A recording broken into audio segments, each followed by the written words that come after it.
All right, and we're live. And welcome into Gator Bites on the 1010XL.com podcast network, the season debut, the football season debut of Gator Bites. The hacker Ryan Green with you alongside Dylan Denmark.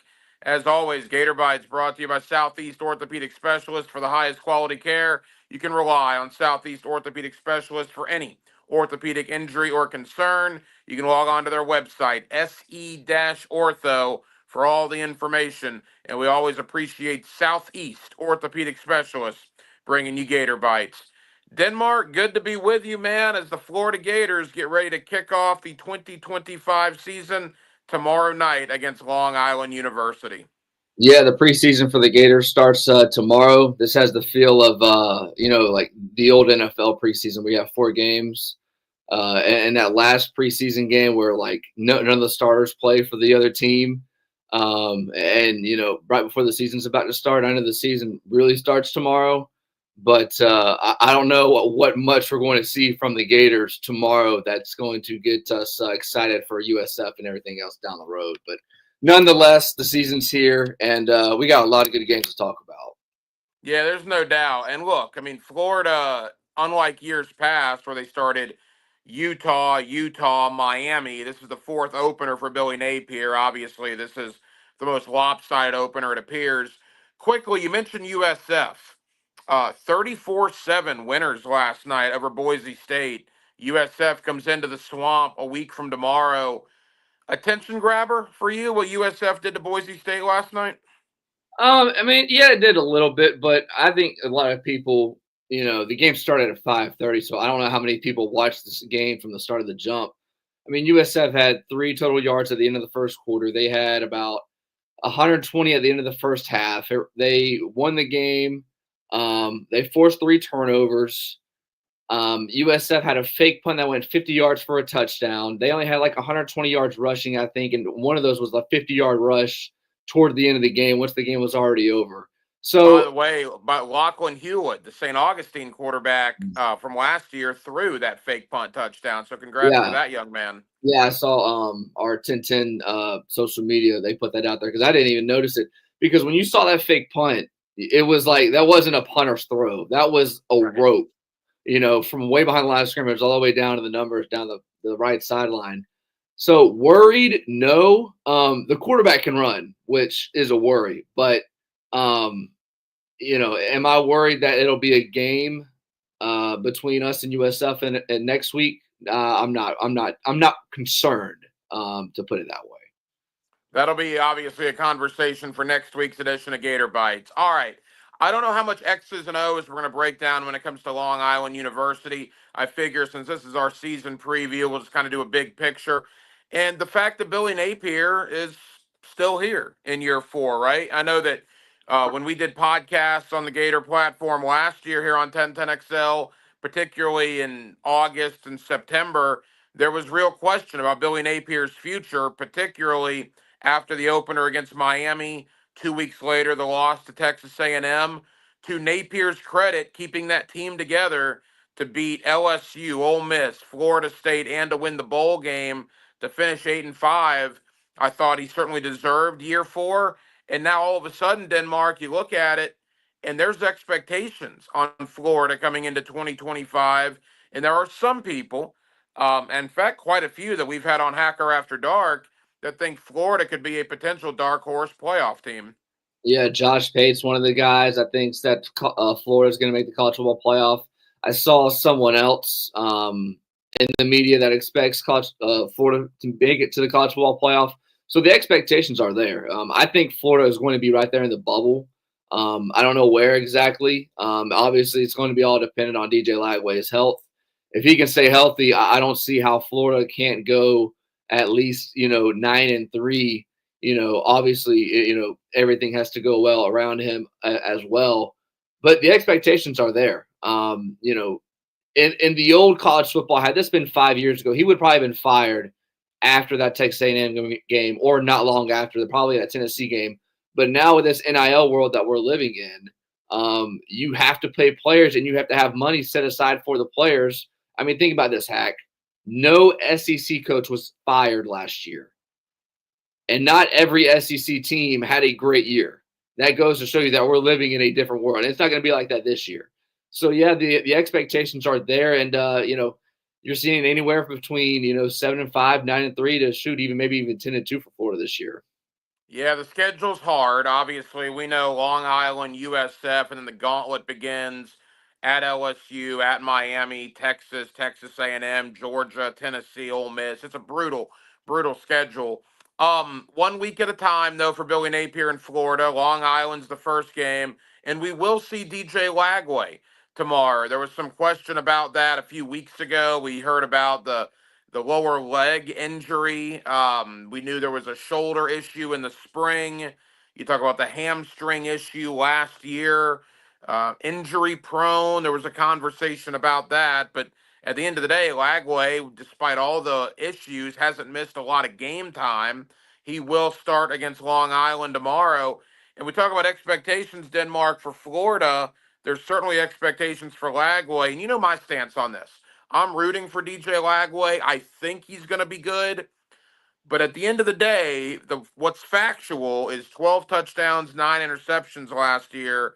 And maybe more concerning to me is completing 60% of his passes. And yet, if you talk to Gator fans coming into 2025, they expect DJ Lagway to be in New York as a Heisman finalist. So I'm just curious your thoughts on Lagway, and are the expectations maybe a tad too high based on what we've seen on the field? No, because you've seen what I hate the word potential, but you see what he's capable of, what he did against LSU and Ole Miss. Now, granted, both of those games were at home. I'm not as much of a box score guy as you are, because if you look at what he did against Miami, he only came in the fourth quarter. That game was already over. I'm not looking at what he's doing in the stats there. The A&M game, he came in every, what was it, like third drive. It's hard to get a rhythm when Mertz is playing one drive and then you're coming in and you're playing another one. The Tennessee game was kind of the same thing, and then he had to take over. Was it middle to late of that third quarter? And darn Because near brought him back. Darn yeah, near and brought him back. when Graham Mertz got hurt, so it's hard to look at a box score for a quarterback when he's in and out and you can't get a rhythm. But what you can say is, okay, well, he played LSU and he played well. He played that Ole Miss team, that defense that had Chris Paul Jr. that got drafted, Trey Amos, Prince Liu. There were like 5-6 guys that were on that Ole Miss defense that are now in the NFL. And he made some throws in that game where you're like, from every different angle, or one guy was dragging him down and he hits, his receiver in stride.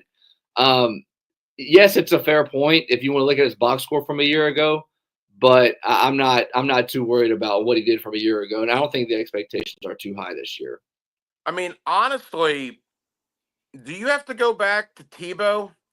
And Tebow is in a different stratosphere. I get that. But I'm just talking about excitement from Gator Nation, expectations, talking about a certain player.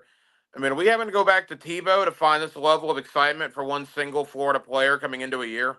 I think you're forgetting about a guy by the name of Anthony Richardson. That was 3 years Yeah, ago. right. Yes, that's the one.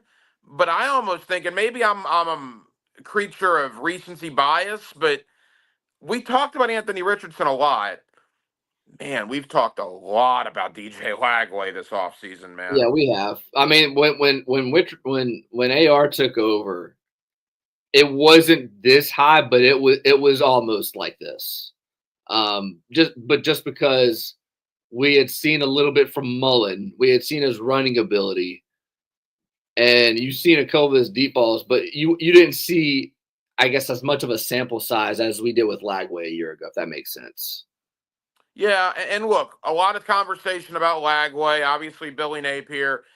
It's not the sexiest thing to talk about when you talk about college football, but this would be the first time in a long time where you could legit argue the Florida Gators are coming into a season with arguably the best offensive line in the Southeastern Conference. When you talk about Austin Barber from right here at Trinity Christian, you talk about Jake Slaughter, both of those guys, I've seen mock drafts in 2026 that have both projected either late first, early second round selections. 4/5 of the offensive line returns, and the one guy that doesn't return, his replacement had over like 250 snaps last year. Wasn't officially a starter, but he played essentially starting reps.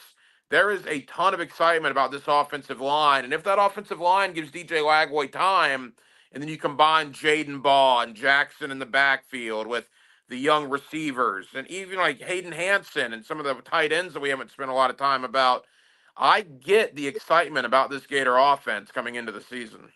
No, I saw T-Bob, who now works for Barstool, and he was talking about, look, I'm officially worried about Florida. He said Florida has a top 10 offensive line in the country, and they have a top 5 quarterback.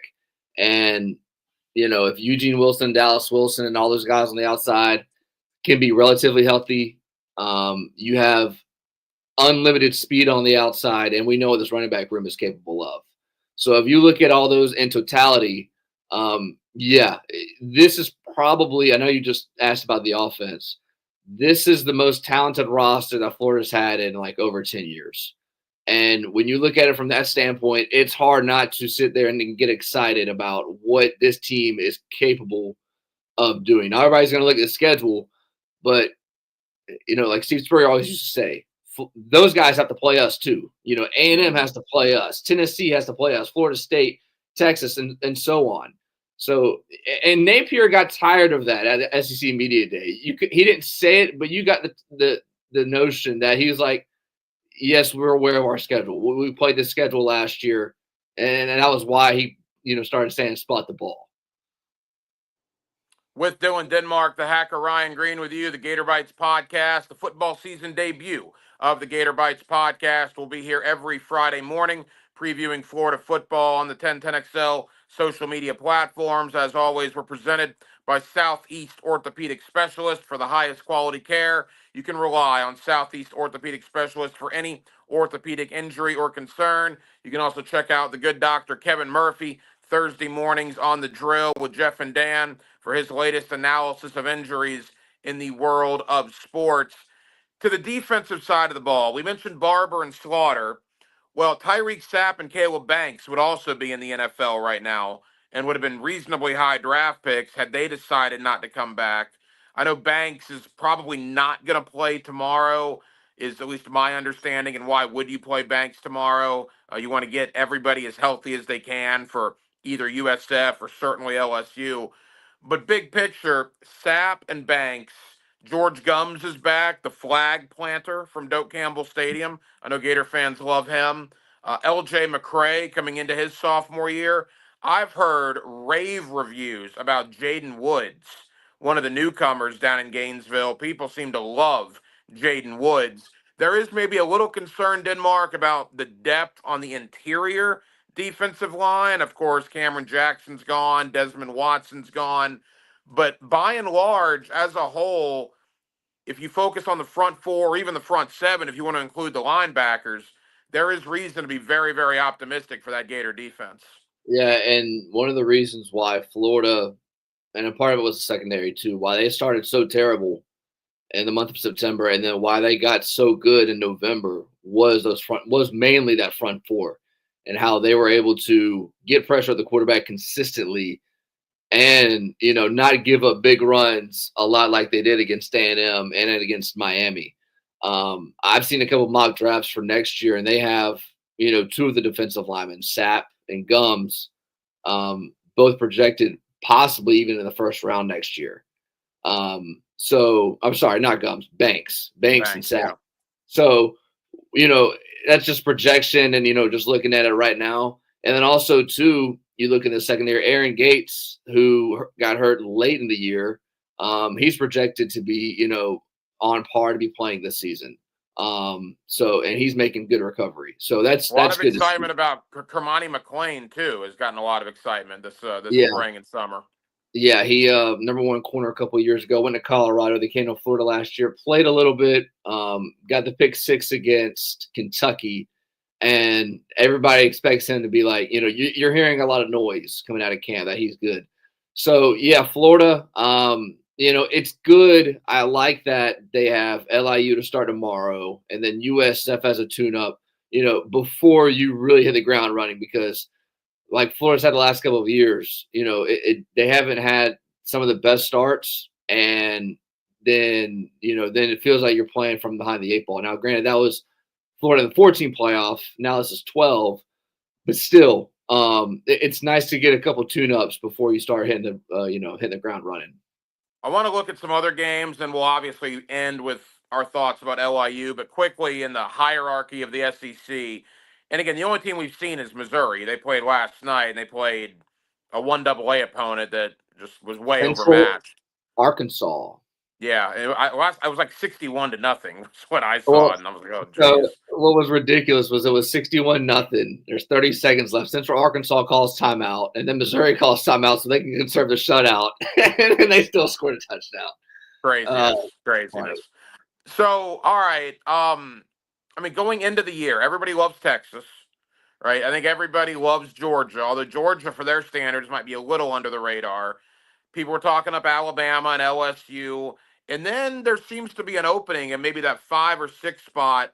Is it reasonable to put Florida in that 5 or 6 spot, or would you even have them a little higher coming into the year? No, I think they're right on that bubble for the 4. Definitely at the 5 spot, because at that point, your 4 spot is Alabama, LSU, and Florida plays LSU week 3.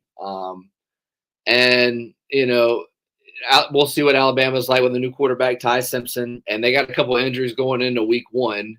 Granted, I don't think they're going to have an issue with Alabama. But yeah, I mean, right there between South Carolina. I'm trying to think of a couple other teams. Texas A&M isn't that high, like they were a year ago. A&M was at the top of the SEC in mid-October last year. You're not hearing a lot of buzz about them. Ole Miss lost a ton of people, including Jackson Dart. They're kind of a mystery. Tennessee is a mystery with the new quarterback. Yeah, and those were a couple of teams. So I think Florida's above those teams you listed. I would have Florida at 4 or 5 in the SEC. And then the question is, is that good enough to get you in the college football playoff? I mean, look, every team that you consider a rival or that you compete with on a year-to-year basis has either been in contention or made the playoff, and Florida has not. Florida has been in contention with the playoff in 2020, and that's about it.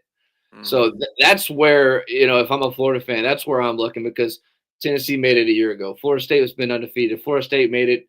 I know it's been a long time, but it was about 11 years ago when the first year of the playoff. We know what Georgia's done at LSU. It's time for Florida to be in those conversations. That second week of December when they're having the show on ESPN at noon, and Florida's in that conversation because they haven't been in that conversation at all. Southeast Orthopedic Specialist brings you Gator Bites every Friday right here on the 1010XL social media platform. He is Dylan Denmark. I'm the hacker Ryan Green, and we certainly thank Southeast Orthopedic Specialist for their continued support of the Gator Bites podcast. Check their website out, se-ortho.com, for any orthopedic injury or concern you may have. The good folks at Southeast Orthopedic Specialists. All right, Denmark, let's kind of go rapid fire because there's a lot of games. Let's begin tonight. I know you and I will be doing the Friday Night Lights, and I'm sure we'll have in the studio Auburn and Baylor. Hugh Freeze is on the hot seat. In fact, Hugh Freeze may be on the biggest hot seat in the Southeastern Conference. It would behoove him to win tonight, but it's a tough putt playing Baylor out of the Big 12. Yeah, I agree with you. Auburn is probably on the hottest hot seat in the SEC. Him and Sam Pittman at Arkansas, which you would agree that Auburn, their expectations are much higher than they are at Arkansas. This is probably, outside of the big games that we're going to see on Saturday and then the Miami-Notre Dame game on Sunday, probably has the biggest storylines and intrigue with head coaches and what can potentially happen down the road. Because the loser of this game, it feels like the coach is not going to be well the next couple of weeks, either for Dave Aranda at Baylor or Hugh Freeze at Auburn. And it feels like a lot of money. If you had to bet, Hugh Freeze is probably going to be the first coach fired in the SEC if, things don't go well early in the year. And look, if you're Auburn, I'm sorry, you should beat Baylor. Maybe that's the SEC homer in me, but Auburn traditionally should have a better program than Baylor. And if Baylor beats Auburn tonight, I'm not going to blame the Auburn fan base for being upset about that. All right, let's go tomorrow. Tomorrow is absolutely crazy. Let's begin with Texas and Ohio State. I have no idea what to make of this game because 26 guys for these two teams were drafted in April. That doesn't even take into account graduation, transfer portal. Look, I get Arch Manning and I get Jeremiah Smith, and everybody's talking about that. But there's so much unknown that I just have no idea what to expect between Texas and Ohio State tomorrow. Yeah, a lot of the chatters have been around Ohio State having to replace a lot of talent. Texas also had 12 guys drafted back Yeah. in April, which is, a pretty big number. I would, if I had to bet, I would lean Texas slightly. Again, I'm like you, I have no idea. What you expect. We don't see any of these guys. We don't get camp reports like we do in the NFL. So week one is the first time we actually see them. I would lean Texas slightly. I know a lot of the sports books lean. I seen someone the other day say that a lot of money is coming in on Texas to win, even though Ohio State is a field goal to a 2.5-point favorite. I would lean Texas in this matchup just because I feel like I have more of an understanding of what Arch Manning is. The crazy thing about Texas, and we brought this up, you brought this up on Hacker After Dark last night. You look at their schedule. Tomorrow, they're in Columbus to play Ohio State.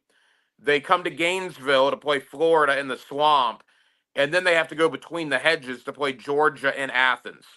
There is no way there is a team with three tougher road games, true road games on their schedule than Texas. Having to go to Ohio State, to Florida, and to Georgia is absolutely nuts. Alabama, Florida State tomorrow, the newly refurbished Doak Campbell Stadium.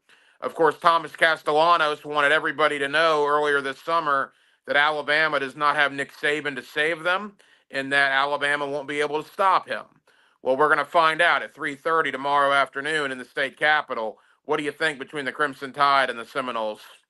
It might be a game and a half, but I think Alabama's too much.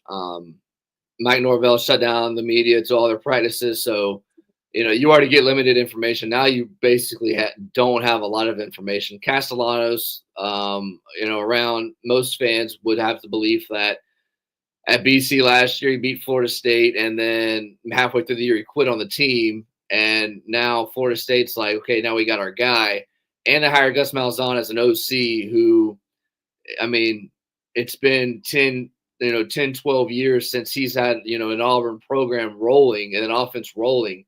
So I think Florida State, is a big underdog in this game. I think 13.5 points, as they should be. And I think Alabama handles this, heavily. I think they win this game pretty good. I hate this matchup for Florida State. I just think it's a terrible matchup. You got 49 new guys. 49 new guys on that Seminole roster. New offensive coordinator, new defensive coordinator. They should be playing East Texas A&M tomorrow like they are next week to get a game or two under their belt, but instead it is Alabama, and I just think it's going to be a very, very tough putt for the Seminoles tomorrow. A gigantic game for the Atlantic Coast Conference tomorrow night. Everybody already thinks the ACC is clearly the worst of the Power Four conferences. They think the best is Clemson coming into the year, and Clemson gets LSU in Clemson's Death Valley tomorrow night. LSU genuinely considered number 4, number 5 in the Southeastern Conference, a good team, but Clemson should handle business. And if LSU goes in there and beats Clemson tomorrow night, not only Denmark is that a terrible look for Clemson, that will be an awful look for the Atlantic Coast Conference. Yeah, I don't know if it's going to matter that much because the ACC is so weak, and after that game, Clemson's probably just going to go off and rattle off 11 wins, if not 10, and probably win the ACC. We still got to see what Miami looks like. Regardless of what the game is tomorrow, ginormous game for LSU and Brian Kelly. If you lose that game, all the pressure in the world is going to be on you week 3 when Florida rolls into town. And, depending on what Florida looks like, it should be a great game. But for tomorrow, LSU hasn't won a season opening game, and I couldn't tell you how long because they lost to USC a year ago in Vegas, and they lost to Florida State 2 years before that back-to-back. And I know they didn't win their season opening game against Mississippi State in the COVID year.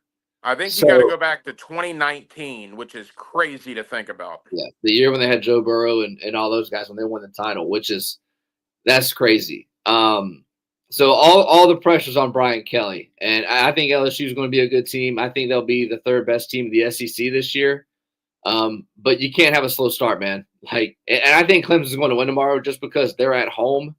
But that's probably to me of every game this weekend, probably the most fascinating game. If I had to pick one game to watch this weekend, probably be that one. Let's go rapid fire here. I know you got to go get ready to do Jaguars today. Quickly, Virginia Tech, South Carolina on Sunday. Another one of those SEC, ACC battles. On paper, South Carolina should win this game, correct? Yeah, better quarterback. They're replacing a couple guys, replacing the running back. South Carolina has maybe the best quarterback in the country and maybe one of the best defensive guys off the edge in the country. When you have those two things, usually you can win a lot of ball games. I think they'll handle Virginia Tech tomorrow or Sunday afternoon. Yeah, I think Sellers, like you said, Sellers of South Carolina is a legit Heisman Trophy. He's in the conversation to begin the year. And then before we get to Florida, finally Miami and Notre Dame, the Carson Beck debut for Miami. Big game for Cristobal. Look, they don't leave Miami or the state of Florida for like the first 6-7 weeks of the year. But we're going to find out about the Hurricanes pretty quick. They get Notre Dame on Sunday, Florida in a couple of weeks. Not exactly an easy start to the year for the Canes. No, there's a lot of teams that we're not going to know about early. Miami's not one of them. They're going to be at home. I think they split Notre Dame and Florida. I know you're not supposed to pick games this way, but I think Florida will beat Miami in a couple of weeks. And by that adage, you would think that they're going to beat Notre Dame. One thing Notre Dame's going to do is run the ball, and Miami is good on the edge on the defensive line, not so much on the interior. So that'll probably be the one to look at. But Notre Dame's going to run the ball, and Miami, they replace a lot of talent. All the guys that you saw scoring touchdowns a year ago, the quarterback's gone, the running back's gone, the pair of receivers, the tight end. They got to replace all those guys. Now they're confident in what they have on the outside and receiver. It'll be interesting to see what Carson Beck does with a fresh start. The little bit that we saw from ACC media days, and I've seen him talk a little bit in Atlanta with those guys at 680 The Fan. He was ready for a new start, and he didn't even mention Georgia by name whenever he was talking about last year, the year prior. I think he's ready to get a new start and get the season rolling because he gets hurt and he just had to sit there and not do anything and be in rehab. That'll be one of the most big storylines to look at this year. I think it'll be a really good game between the Irish and the Hurricanes. All right. It will probably not be a compelling game tomorrow. Let's be honest. Florida and Long Island. Normally, Denmark, you and I will give score predictions. I don't think there's any need to do that for tomorrow's game. Quickly, what are you looking for? What do you hope Florida accomplishes in the opener tomorrow against Long Island? A game, by the way, you will hear on 1010XL radio, kickoff at 7 o'clock tomorrow night. I want to see what the hype is about all these receivers. We saw a little bit in the spring game, and the spring game went televised, so most of us that didn't go to the game just got clips on Twitter or whatever.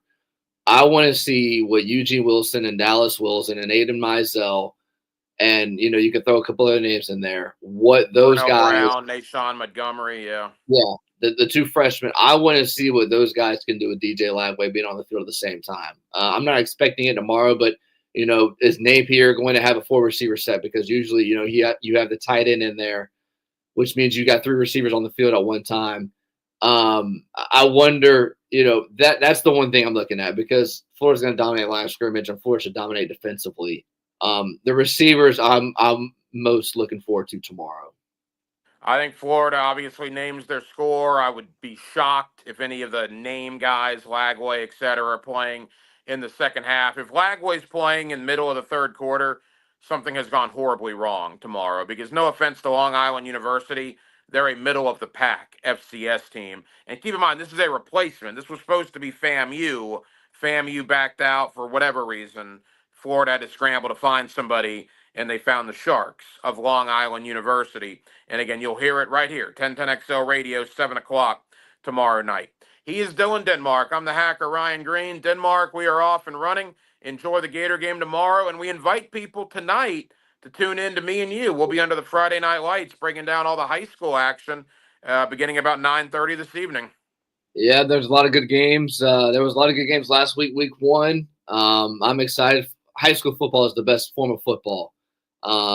It still is to me. And joining you now, like we did last week, it'll be a good time whenever, I guess, whatever it is, the Bulls Trinity game goes final. Bulls is good again this year, and it'll be an exciting time tonight about 9:30. And before that, I'll be on a lot of these same social media platforms with Justin Barney of Channel 4, 7 o'clock to 9 o'clock. Friday Night Lights on 4 Plus and 1010XL. Live game reaction from all these high school contests on the social media platforms of 1010XL and Channel 4. At 9 o'clock, I'll skedaddle from the Channel 4 studio, head back over to our world headquarters for the Friday Night Lights version of 1010XL's broadcast beginning at 9:30. For Dylan Denmark, I'm the hacker Ryan Green. Enjoy the Gator game tomorrow. We'll be back here next Friday to break it down and to preview, all of a sudden, what seems to be a rather interesting South Florida team coming to Gainesville. Thank you for watching and listening to Gator Bites on 1010XL's social media network.